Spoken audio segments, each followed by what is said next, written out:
लक्ष्य to the point के current affairs की सीरीज में आप सभी का हार्दिक स्वागत है। जैसा कि आप सभी जानते हैं कि प्रीलिम्स एग्जाम्स के लिए करंट अफेयर्स कितना इंपॉर्टेंट रोल प्ले करता है और जनवरी महीने का अंत हो चुका है, तो हम जानेंगे आज की सीरीज में कि इस महीने कौन कौन सी महत्वपूर्ण घटनाएं हुई या कौन कौन से महत्वपूर्ण व्यक्ति रहे जो कि चर्चित रहे और जिनका आपके एग्जामिनेशंस में बहुत इंपॉर्टेंट रोल होगा सफलता दिलाने में। यूं तो बहुत सारी घटनाएं घटी हैं, बहुत सारे लोग चर्चित रहे हैं, लेकिन उनमें से मैं कुछ सेलेक्टिव व्यक्तियों को, सेलेक्टिव मुद्दों को लेकर के आया हूं। मुद्दे वो जो हम लाए। जी हां, तो स्टार्ट करते हैं हम आज की करंट अफेयर सीरीज को। तो सबसे पहले हम देखते हैं महत्वपूर्ण व्यक्ति जो चर्चित रहे। तो इसमें से सर मार्क टुली का नाम सबसे ऊपर आता है। 25 जनवरी को सर मार्क टुली का निधन हो गया और जब हम मार्क टुली की बात करते हैं तो ये भारत में वॉइस ऑफ इंडिया के नाम से जाने जाते हैं। ये बीबीसी के 20 वर्षों तक ब्यूरोक्रेटिक हेड रहे और ये करोड़ों लोगों की आस्था का केंद्र रहे। आजकल पत्रकारिता अपने नैतिक पतन की तरफ है। ऐसी स्थिति में इन्होंने अपनी एक बड़ी पहचान बनाई, लोगों ने इन पर ट्रस्ट किया और एग्जामिनेशन पॉइंट ऑफ व्यू से इनसे जुड़े हुए कई सारे इंपॉर्टेंट फैक्ट्स हैं जो कि पूछे जाएंगे, जिनको आपको छोड़ना नहीं है। तो सबसे पहली बात हम बात करते हैं इनके बर्थ की। जब हम बर्थ की बात करते हैं तो इनका जन्म ब्रिटिश इंडिया में कलकत्ता में 1935 में हुआ था। जब इनके एजुकेशन की बात करते हैं तो ये अपनी उच्च शिक्षा हायर एजुकेशन के लिए लंदन गए और वहां से इन्होंने पढ़ाई किया। पढ़ाई पूरी करने के बाद ये बीबीसी से जुड़े। जब ये बीबीसी से जुड़े हैं पत्रकारिता में, तो कौन कौन सी महत्वपूर्ण बातें इनको पॉपुलर की, इस पे आते हैं। तो सबसे बड़ी चीज है हिस्टोरिकल रिपोर्टिंग को लेकर के। जैसे कि बांग्लादेश वॉर की रिपोर्टिंग, सबसे ज्यादा ट्रस्टफुल रिपोर्टिंग सर मार्क टुली ने ही किया था। इसके अलावा भोपाल गैस त्रासदी जो ट्रेजेडी हुई थी उसकी भी रिपोर्टिंग इन्होंने ही किया था। ऑपरेशन ब्लू स्टार आपने सुना होगा, जो इंदिरा गांधी ने कार्रवाई की थी अमृतसर मंदिर में, उसकी भी रिपोर्टिंग सबसे पहले ट्रस्टफुली इन्होंने ही किया था। इसके अलावा अगर बात करें तो इन्होंने असैसिनेशन रिपोर्ट्स भी कुछ किए, जिसमें से सबसे पॉपुलर रिपोर्ट है प्रधानमंत्री इंदिरा गांधी की हत्या का। सबसे पहले दुनिया को अगर किसी ने बताया कि इंदिरा गांधी की मौत हो गई है तो वो सर मार्क टुली ही थे। इसके अलावा राजीव गांधी की हत्या पर इन्होंने एक विस्तृत रिपोर्टिंग तैयार की। तो ये तो हुई इनकी स्थिति। आपातकाल पे यानी इमरजेंसी पे सबसे बेहतरीन रिपोर्टिंग करने वाले पत्रकार के तौर पर भी ये जाने गए, जिसके कारण इनके ऊपर सेंसरशिप को फॉलो ना करने का आरोप लगा और इन्हें निष्कासित कर दिया गया, यानी ये देश से निकाले भी जा चुके थे। तो ध्यान रखेंगे, अपनी प्रतिष्ठा और निष्ठा के लिए जाने जाते रहे हैं। अब एग्जाम में इनसे जुड़े हुए कौन से मुद्दे और पूछे जा सकते हैं, तो वो आता है इनकी ऑथर के रूप में पहचान। जब हम बात करते हैं तो इन्होंने कुछ महत्वपूर्ण किताबें भी लिखी, जिसमें से सबसे पॉपुलर किताब थी नो फुल स्टॉप इंडिया। कितना इंपॉर्टेंट बुक है, आप ध्यान रखेंगे। मैच करने के लिए पूछा जा सकता है पीसीएस एग्जाम्स में, एसएससी के एग्जाम्स में और यूपीएससी में भी। फिर उसके बाद अगली इनकी पॉपुलर किताब है इंडिया इन स्लो मोशन। ये दो पॉपुलर किताबों के लिए चर्चित रहे हैं। इसके बाद इनको अवार्ड्स भी कई मिले नेशनल और इंटरनेशनल लेवल पे। जब हम इनके नेशनल लेवल के अवार्ड की बात करते हैं तो सबसे पहले 1992 में इनको पद्मश्री से सम्मानित किया गया। फिर उसके बाद अगला इनको पद्म भूषण से सम्मानित किया गया, कब? 2005 में। ध्यान रखेंगे, ये ऐसे व्यक्ति हैं जो कि एक पद्मश्री भी पा रहे हैं और पद्म भूषण भी पा रहे हैं। इंटरनेशनली अगर हम बात करें तो इंटरनेशनल लेवल पर इनको नाइटहुड की उपाधि दी गई है। इसीलिए जिसको नाइटहुड की उपाधि दी जाती है उसके नाम के आगे सर लग जाता है, तो इन्हें सर मार्क टुली के नाम से जाना जाता है। यहां पर जो ब्रिटेन के प्रति वफादारी रखते हैं उनके नाम के आगे भी सर लगता है। तो इनकी रिपोर्टिंग जाहिर सी बात है लिबरलिस्ट लॉबी के अकॉर्डिंग ही रही होगी। कब यह मिला था? 2002 में। इनकी उपाधियां और इनकी बुक्स आपको भूलना नहीं चाहिए। तो इस महान व्यक्ति का इसी 25 जनवरी को निधन हो गया। अब दूसरी चर्चित व्यक्ति की तरफ जब चलते हैं तो कौन है दूसरा चर्चित व्यक्ति? तो दूसरी चर्चित व्यक्ति है काम्या कार्तिकेयन। जी हां, काम्या कार्तिकेयन बहुत ही चर्चित व्यक्ति रही है। ये कौन है? भारत की या विश्व की कह लें सबसे कम उम्र की माउंटेनियर हैं, पर्वतारोही हैं। इनका जन्म मुंबई में हुआ है। ध्यान रखेंगे, ये पॉपुलर किस लिए हैं? क्योंकि इन्होंने 16 वर्ष की उम्र में एवरेस्ट फतेह किया है। हमारे आपके घर के बच्चे 16 वर्ष की उम्र में रील बना रहे होते हैं, उस दौरान मुंबई में जन्मी इस लड़की ने एवरेस्ट को फतेह किया। ध्यान रखेंगे, सबसे कम उम्र की। इसके अलावा ये चर्चित हाल में क्यों हुई है? क्योंकि इसके बाद से इन्होंने 7 समिट 2024 चैलेंज को एक्सेप्ट किया और जीता भी। क्या है 7 समिट 2024?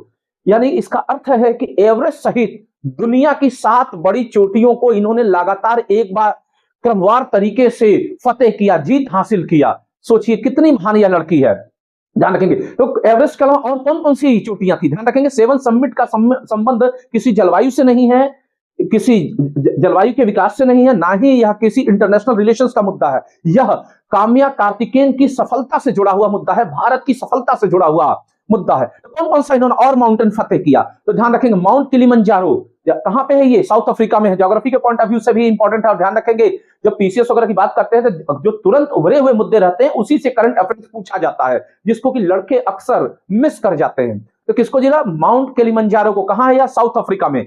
फिर उसके बाद माउंट एक्नाकोगुआ, इसको इन्होंने फतेह किया, और यह कहां पड़ता है, साउथ अमेरिका में। एवरेस्ट के बाद दूसरी और फिर तीसरी चोटी को इन्होंने क्रॉस किया। फिर उसके बाद माउंट एल्ब्रुस को इन्होंने जीता। माउंट एल्ब्रुस कहां है यह, यूरोप में पड़ता है, ध्यान रखेंगे। और फिर फाइनली जाते हुए इन्होंने माउंट विंसेंट को जीता, अंटार्कटिका महाद्वीप, जहां पे नॉर्मल आदमी के लिए सरवाइव कर पाना मुश्किल है। वहां पर मैंने आपको इंटरनेशनल रिलेशंस में पढ़ाया ही है कि बिल्कुल वाइट डेजर्ट है और केवल सैन्य गतिविधियों और वैज्ञानिक शोध के लिए वहां पर लोग जाते हैं। उस जगह पे जाकर के 16-17 वर्ष की लड़की ने माउंट विल्सन को फतेह किया। ध्यान रखेंगे माउंट विल्सन को फतेह करते वक्त इसके पिता भी इसके साथ थे, वो भी पर्वतारोही हैं एक प्रकार से समझिए, और बाप बेटी दोनों साथ मिलकर के माउंट विल्सन को फतेह किए। कितनी बड़ी कामयाबी है। बच्चों की सफलता उनके मां बाप के संस्कारों के ऊपर निर्भर करती है। तो नाउ यह लड़की आप भूलना नहीं चाहिए। तो इसको देखते हैं कि इसने पुरस्कार कितने हासिल किए हैं। तो राष्ट्रीय प्रधानमंत्री राष्ट्रीय बाल पुरस्कार से यह लड़की सम्मानित हो चुकी है 2021 में। तो उम्मीद करता हूं कि ये दो चर्चित व्यक्ति आपको समझ में आ गए होंगे। तो यह जो सेवन समिट 2024 है उसकी अगर मैं बात करूं तो यह अभी जाकर के पूरा किया, क्योंकि माउंट विंसन को इस लड़की ने दिसंबर 25 में फतेह किया है और इंडिया वापस आई है जनवरी में, इसलिए यह ताजा खबर थी। तो दोनों चर्चित चेहरे आप समझ गए होंगे। अब हम उसके बाद देखें और कौन से मुद्दे रहे हैं, इश्यूज रहे हैं जो जनवरी महीने में हाईलाइटेड हैं, आपके एग्जाम पॉइंट ऑफ व्यू से इंपॉर्टेंट भी। तो इसमें रहा है, सबसे पहला है प्रलय मिसाइल। जी हां, जब हम बात प्रलय मिसाइल की करते हैं तो यह सबसे चर्चित किस लिए रहा, क्योंकि यह indigenous developed quasi ballistic missile है। अगर हम इसकी बात करें तो यह सरफेस टू सरफेस मार करने वाली मिसाइल है।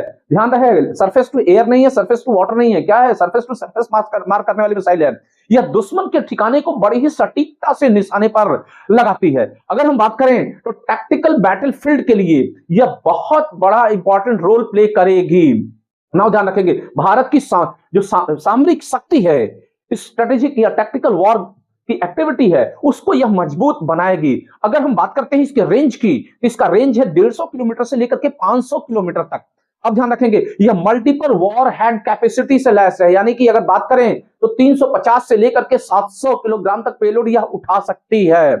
बैलिस्टिक ट्रैजेक्टरी है इसका। अगर हम बात करें तो साल्वो लोड कैपेबिलिटी है। साल्वो लोड कैपेबिलिटी का क्या मतलब है, यह एक साथ कई छोटे मिसाइलों को लॉन्च कर सकती है। इसके अलावा यह हाइपरसोनिक मिसाइल है। ध्यान रखेंगे हाइपरसोनिक मिसाइल का मतलब है कि मैक 6 की गति से यह प्रहार कर सकती है। तो उम्मीद करता हूं कि आपको प्रलय मिसाइल समझ में आ गया होगा। अब देखें इसके अलावा अगला जो पॉपुलर मुद्दा रहा वह रहा निमोसुलाइड को बैन कर दिया गया। निमोसुलाइड क्या है, अगर हम इसकी बात करें तो आप सभी जानते हैं कि यह एक दर्द निवारक दवा है और लंबे समय से हम भारतीय इसका सेवन करते चले आ रहे हैं, गठिया के रोगों में, घुटने के दर्द के लिए और कमर के दर्द के लिए। तो भारत सरकार ने इसको बैन कर दिया। सिंपल भाषा में कहें तो non inflammatory non steroid medicine है। अक्सर लोग यह बात भूल जाते हैं, जब भी किसी दवा पे प्रतिबंध लगाया जाता है, रोक लगाई जाती है, तो लोग अक्सर उसे स्टेरॉइड ही मान लेते हैं। निमोसुलाइड नॉन स्टेरॉइड दवा है, नॉन इन्फ्लेमेटरी दवा है, जो कि बुखार और तेज दर्द के लिए दिया जाता है, भूलना नहीं चाहिए। तो अब क्या सभी निमोसुलाइड पे बैन लग गया है? नहीं, 100 mg से जो ऊपर की दवाएं हैं उन पे ही प्रतिबंध लगा है। 50 mg या 100 mg की दवाओं पे बैन नहीं लगा है। अब ध्यान रखेंगे अक्सर हम लोग प्रयोग करते हैं, मैं खुद 50 mg की बहुत ज्यादा निमोसुलाइड खाया हूं, लेकिन एक लिमिट के भीतर खाया हूं। अब अगली स्थिति को अगर हम बात करें तो इसकी क्या स्थिति, क्यों बैन किया गया 100 mg से ऊपर की दवाओं को? क्योंकि यह लीवर के लिए बहुत ज्यादा घातक सिद्ध होंगे। मेरी मम्मी के पैरों में अक्सर दर्द, घुटने के दर्द से पीड़ित रही हैं, मैं उन्हें समय पर निमोसुलाइड लाता था, लेकिन 50 mg 100 mg जो कि अभी उसको मान्यता मिली हुई है, तब वो दवा भी मैं कभी खिलाया नहीं, 50 mg से ऊपर कभी नहीं खिलाया। और उसके साथ ऐसी लॉक वगैरह 150 mg का दे देता हूं, ताकि जो थोड़ा साइड इफेक्ट हो भी तो वह सही कर दे या उसको मैनेज कर ले, हालांकि होगा नहीं ज्यादा, 50 mg का है। तो ये बैंड है। ध्यान रखेंगे कहानियां बीच बीच में इसलिए सुना रहा हूं ताकि आपके दिमाग में मुद्दे छप जाए। तो इसको बैन किस लिए किया गया है, ध्यान रखेंगे, क्योंकि बाजार में इससे ज्यादा सुरक्षित पेन किलर्स अवेलेबल हैं या मौजूद हैं। अब इसको बैन किस कानून के तहत किया गया है, तो बैन किया गया ड्रग्स एंड कॉस्मेटिक एक्ट के तहत। जी हां, ड्रग्स एंड कॉस्मेटिक एक्ट के सेक्शन 26A के तहत इसको बैन किया गया है। ये सेक्शन नहीं भूलना चाहिए ड्रग्स एंड कॉस्मेटिक एक्ट का, बहुत ही इंपॉर्टेंट है। नेक्स्ट, फिर उसके अलावा चलते चलते अब लास्ट मुद्दे की तरफ चलते हैं। तो अगला है आपका परिपूर्ण आयुष बीमा योजना। यह भूलना नहीं चाहिए, सोशल जस्टिस के पॉइंट ऑफ व्यू से बहुत ही इंपॉर्टेंट है। परिपूर्ण आयुष योजना 14 जनवरी 2026 को लागू किया गया। किसके द्वारा लागू किया गया, मिनिस्ट्री ऑफ फाइनेंस यानी वित्त मंत्रालय के द्वारा। क्या है यह बीमा योजना है, किसके लिए है यह, तो सेंट्रल गवर्नमेंट एम्प्लॉयज के लिए, पूरे भारत के लिए नहीं लागू है, यह केंद्रीय कर्मचारियों के लिए या जो रिटायर्ड केंद्रीय कर्मचारी हैं उनके लिए लागू है। क्या है यह स्कीम, इस स्कीम के तहत कहा गया है कि कोई भी केंद्रीय कर्मचारी, सेंट्रल गवर्नमेंट एम्प्लॉय जैसे रेलवे का है, सेना का है या दूसरे पदों पे है, और उसके परिवार का कोई सदस्य, भले ही वह रिटायर ही क्यों ना हो चुका हो, अगर वह हॉस्पिटलाइज होता है प्राइवेट हॉस्पिटल्स में, बड़े हॉस्पिटल्स में, महंगे हॉस्पिटल्स में, तो ऐसी स्थिति में इस बीमा के तहत 10 लाख से लेकर के 20 लाख तक का कवरेज दिया जाएगा। बातें समझ आ रही हैं? और आप सोचिए कि एक सरकारी कर्मचारी जो 30,000 40,000 की नौकरी करता है, क्या उसके पास क्षमता है बड़े महंगे हॉस्पिटल्स में इलाज कराने के लिए, अपोलो मेदांता आदि में इलाज कराने के लिए? तो यह पैसा केंद्र सरकार देगी। कवरेज ध्यान रखिए, फैमिली कवरेज है। इस फैमिली कवरेज में किनको शामिल किया गया है, कितने लोग शामिल हैं, तो फैमिली की जो यूनिट मानी गई है 6 आदमी के परिवार को माना गया है। ध्यान रखेंगे, बहुत ही इंपॉर्टेंट है। अगर ये देखें तो को पेमेंट ऑप्शंस हैं, यानी कि इसमें 70-30 का रेशियो सरकार ने दिया है या फिर 50-50 का रेशियो। ये कोई अनिवार्य योजना नहीं है। इस सरकार का कहना है कि यह एक वैकल्पिक योजना है, अल्टरनेटिव है, क्योंकि इसके पहले अलावा भी बहुत सारी भारत सरकार की जो स्कीम्स हैं वो चलती हैं केंद्रीय कर्मचारियों के लिए। कुछ दिन पहले मेरी मदर खुद एडमिट थी मेदांता में, अगर देखा जाए तो उनका इलाज हुआ तो वो चीज कहां से आ रहा है, रेलवे से ही मिल रहा है, थी वो सारी सुविधाएं। तो ये सारी चीजें आप उम्मीद करता हूं कि समझ गए होंगे। इसके डाटा और फैक्ट्स आपको भूलने नहीं चाहिए। मेन सोशल जस्टिस के लिए भी यह योजना इंपॉर्टेंट है, इसके अलावा प्रीलिम्स के लिए भी। तो उम्मीद करता हूं ये 4-5 बातें इस महीने की इंपॉर्टेंट जो क्रक्स में निकाल करके लाया हूं आप समझ गए होंगे। फिर मिलते हैं करंट अफेयर्स की अगले सीरीज में फरवरी के लास्ट में। तब तक के लिए धन्यवाद और हैप्पी बसंत।